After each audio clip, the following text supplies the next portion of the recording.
Hey everybody. So I don't normally talk in my videos, but I figured today I'm going to do something a little different. What is it? It's about the early mid 90s right now.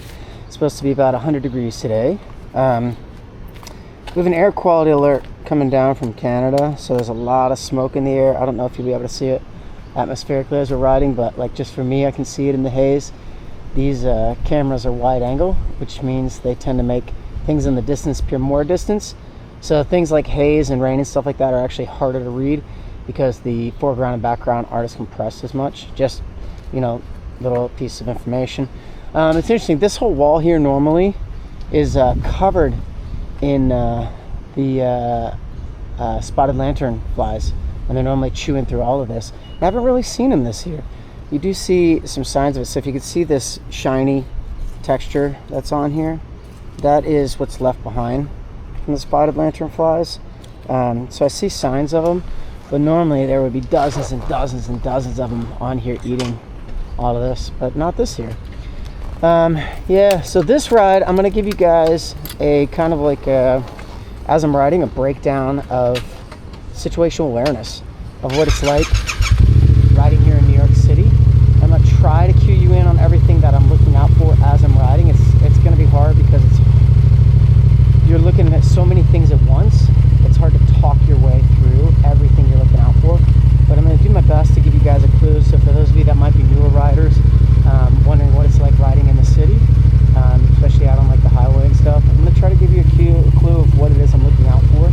And just as this is kind of my regular commute from Astoria to Queens, the things that I know about on the road already, that I'm already aware of before I ever get to them, especially like specific bumps, cracks, potholes, things along those lines.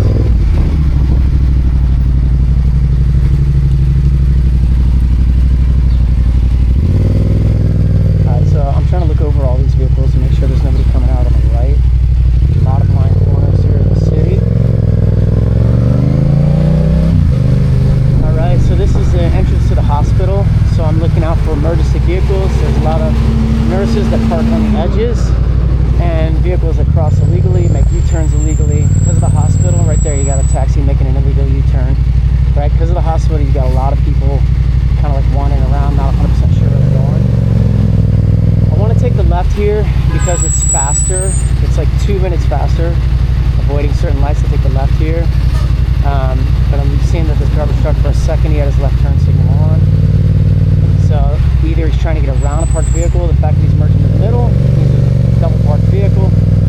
Exactly, so somebody's trying to park here, we're double parked. Now if he turns left, I don't want to be stuck behind him. So I'm going to end up going straight through the signals. Yeah, so there's no way I'm following behind him. And then of course we end up missing the light anyways. So yeah, you can see a lot of haze in the air today, and I can smell it. It smells like a little burned wood, a little barbecue. It's a friend from my church. So it smells not like good barbecue though, not like mesquite, stuff like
So I'm always watching again. I'm watching this crosswalk. I see that's got 4 seconds, and I know that this cross traffic is coming next.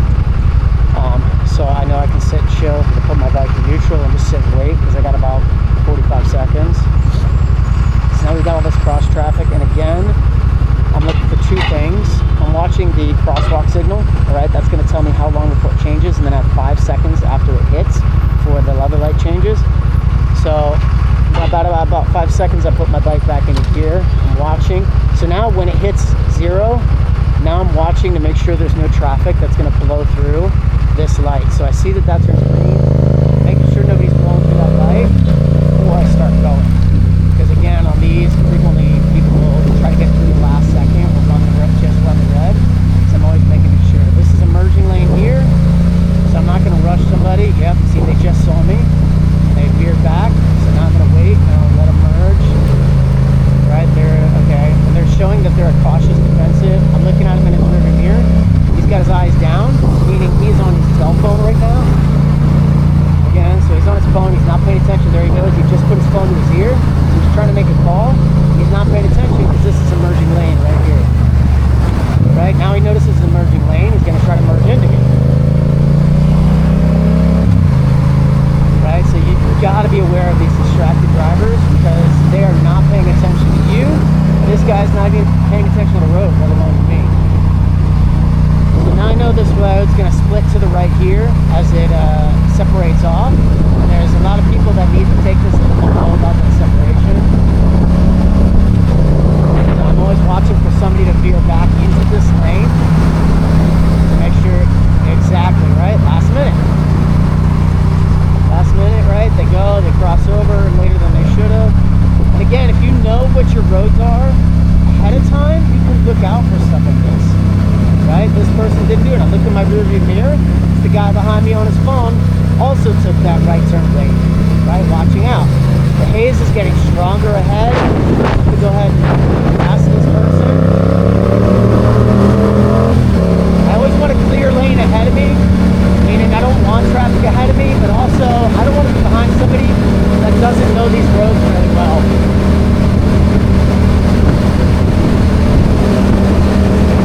I've got 2 big bumps coming up ahead, places that the road is cracked and then they're patched over. The bumps are worse to the right than the left. I'm also seeing traffic and debris in the road ahead, so I want to get around that debris. There you go, that's wood from the barricade. So my first bump, I want to match the line that the tires of the cars normally go on, because the bumps are going to be less where car tires normally are. At the same time, I'm still elevating my ass off the bike so I don't get launched up and down. The very far right lane here is merging, so I'm watching because now I got people merging from the right, and these people from the left are trying to merge to the right as well because there's an exit coming up.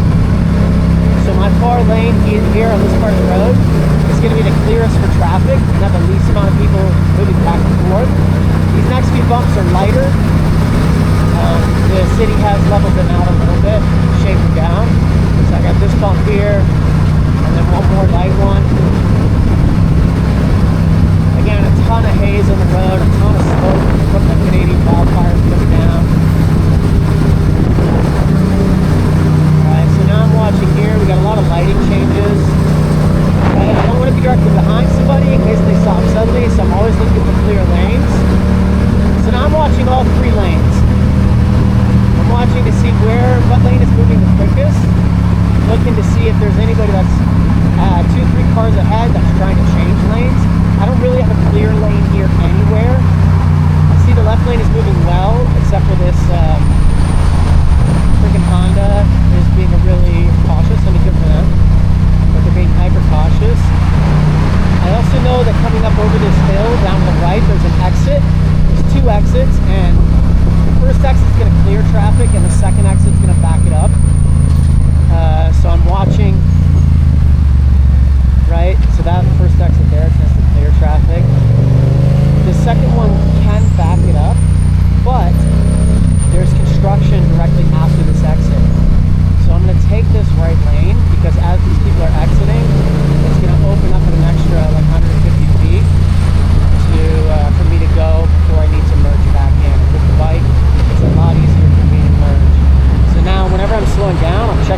views, making sure that the vehicle behind me sees me and is also slowing down and is not like right up on my butt. If they're right up on my butt, I'm not going to stop directly behind the middle of the vehicle. I'm going to always have my front tire either on the side of the vehicle or pointed slightly out. I don't want it curved because I don't want the bike to jerk sideways if I get hit, but I also don't want it to hit me into the back of the vehicle in front of me. So I'm keeping aware of both those points. I would love to split around this vehicle, but I see that semi truck there, which means they're going to pinch me off a little bit. Right, so that van took that one wide.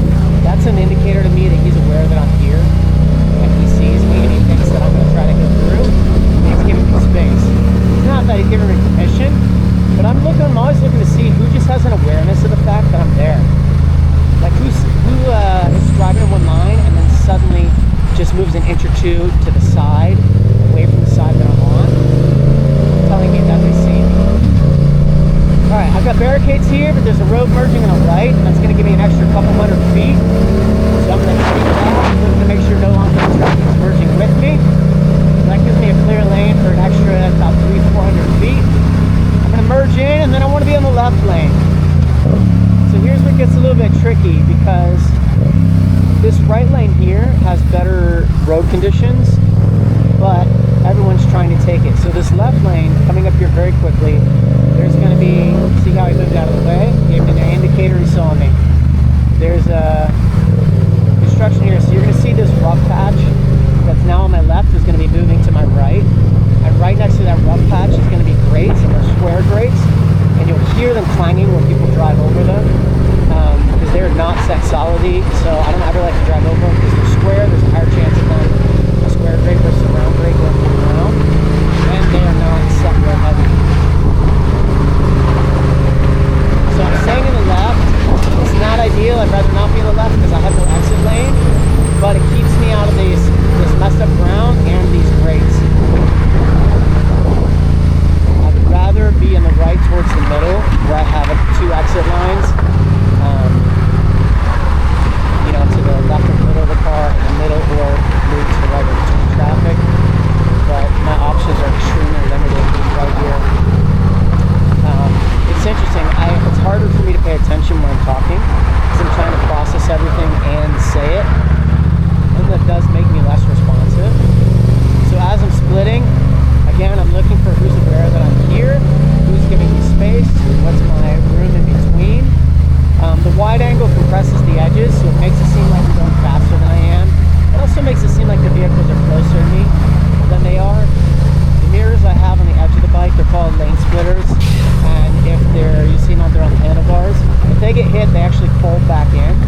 So I have more clearance, kind of like a cat's whiskers, right? Where like, if those mirrors are touching, they'll move, and I've still got a little bit of room.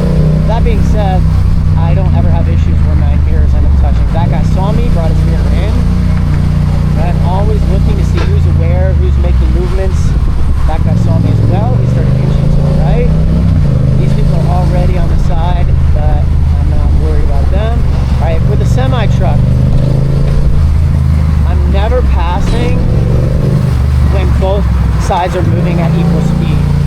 If both sides are moving at equal speed and one of them decides to go in, I'm stuck. It's very hard. Now, if the guy on the left is moving really slow or the guy on the right's moving slow, it's easier for me to pass and not have to worry about both of them potentially moving in at the same time, right? Then I have only one moving in and I got a lot less time to move around.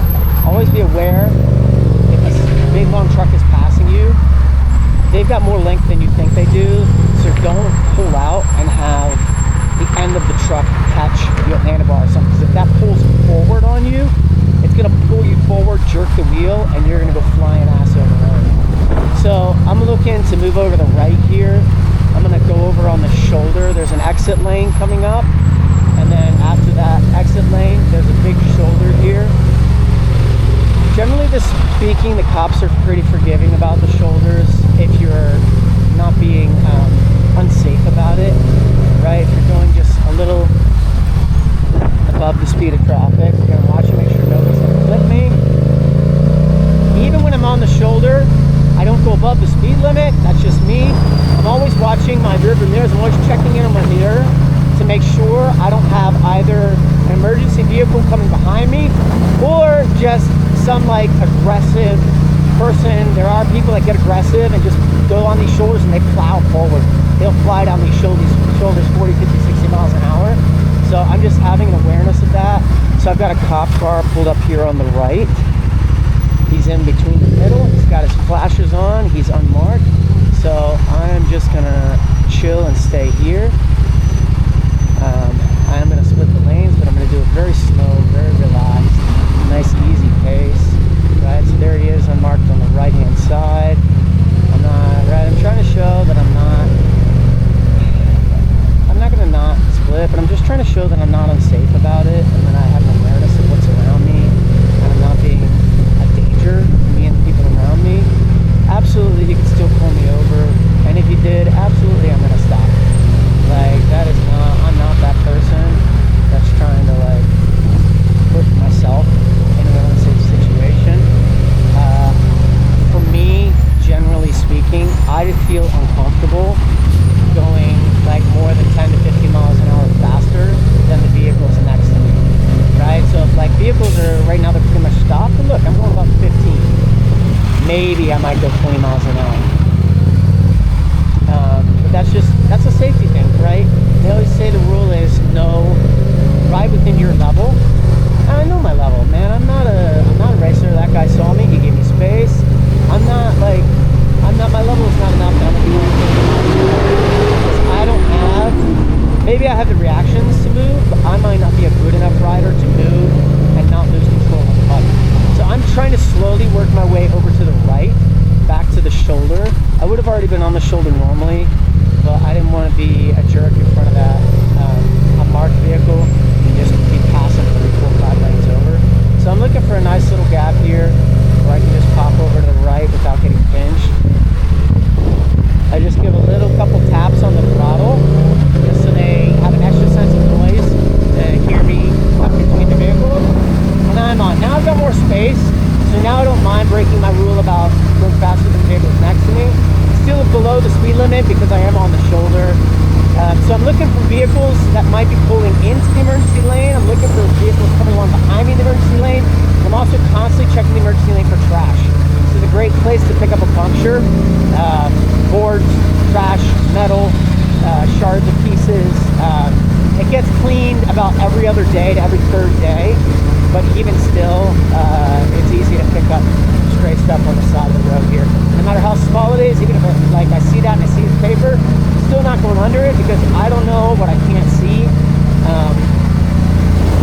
Another note about these cameras, on the riders on the bike, we have a lot more time to see things and react to them than you do on the camera.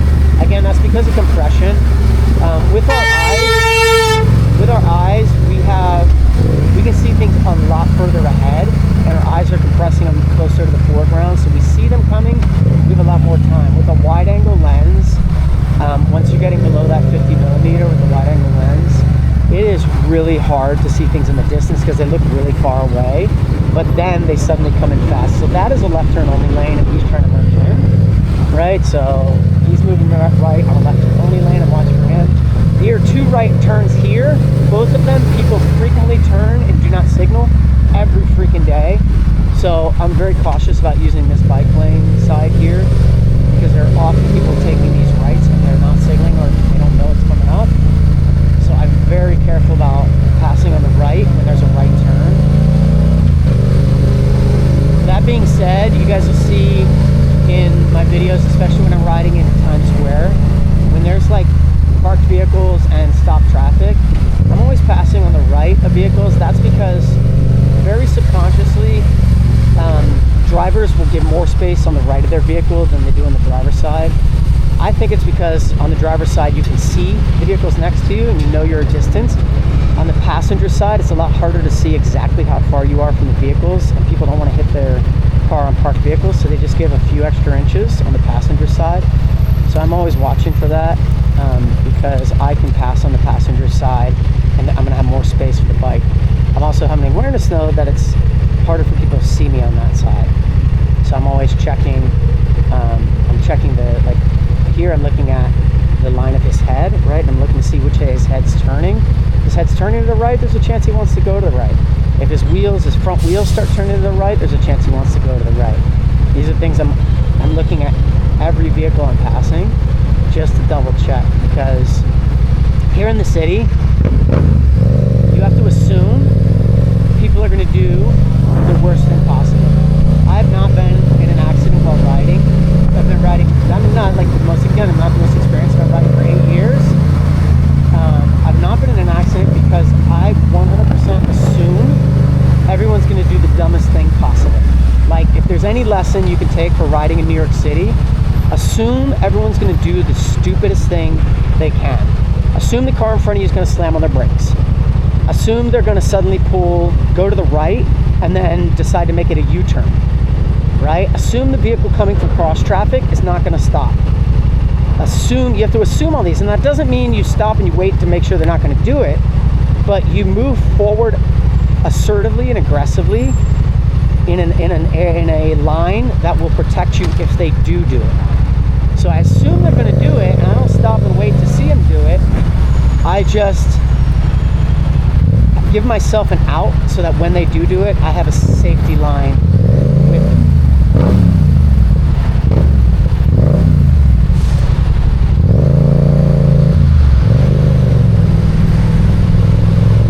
Yeah, I looked at that cop there. I don't know if you can see him.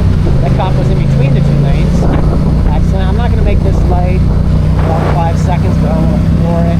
There's the cops on it. Again, I'm watching the crosswalk lights, right? So when I said 5 seconds, it was 5 seconds that the crosswalk was going, and then when that hit zeros, I have a 2-second yellow light, and there's, from the time that hit zero and the yellow light goes on for me, that's 5 seconds before the cross traffic has a green. Again, I don't want to run the red, but I just want to be aware of when the vehicles from the other way are going to get their signal to go. Alright, so I need to turn right. I got a biker going the wrong way on a one-way, and then I'm going here. Watching for vehicles turning out. He's got his flashers on. It's another New York thing. When people are pulling over, they'll put their emergencies on, but you don't know what that means. Like, are they pulling over? Are they stopping? Are they turning left? Are they turning right? Like, what are they going to be doing? It's here in the city. Once somebody has their emergencies on, just give them space, because they're completely unpredictable at that point. Alright, so that's it. I made it. It took me a little bit longer because I've spent all the time talking, so I drove a little bit slower. But thank you all, and if you have any comments, leave them down below and I'll try to get back to them.